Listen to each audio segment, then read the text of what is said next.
আসসালামু আলাইকুম, শুভ সকাল। আশা করি সবাই ভালো আছেন।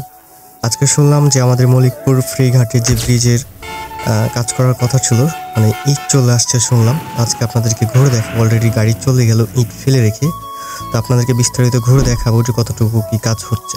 আমরা দেখতে পাচ্ছি অলরেডি সামনে অনেকগুলো ভাঙড়ি ইট পড়ে আছে। মূলত আজকে রাস্তার কাজ চলবে।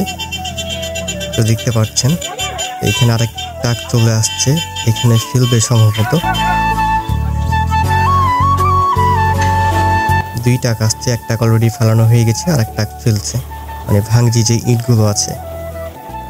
তো আজকে সম্ভবত রাস্তা করবে, মানে রাস্তা ফুটাচ্ছে। আপনাদেরকে ভিডিও দেখেছিলাম যে রাস্তা করাকরি করছে। আজকে সেই রাস্তাতে ইট ফেলানো হচ্ছে।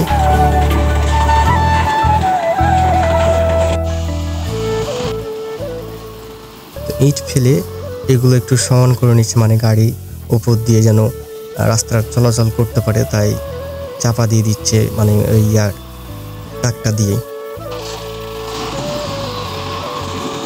চারিদিকে অনেক মানুষ।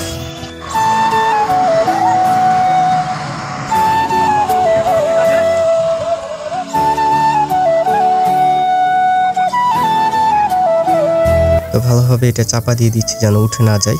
পরবর্তীতে আরো চাপা দিবে সম্ভবত অন্য গাড়ি নিয়ে এসে। এখন জাস্ট চলাচলের মতন জাস্ট ট্রাকটা দিয়ে ইয়াটা করে নিচ্ছে, রাস্তাটা করে নিচ্ছে। আজ থেকে সম্ভবত সব ধরনের কাজ শুরু হয়ে যাবে। এদিন দেখলাম যে, তো আপনারা দেখতে পাচ্ছেন অলরেডি এই যে এখান থেকেই সম্ভবত সব ধরনের কাজ করা হবে। তাই আগে থেকে সবগুলো পাম্প পুঁতে নিচ্ছে যেন পানির অসুবিধাটা না হয়।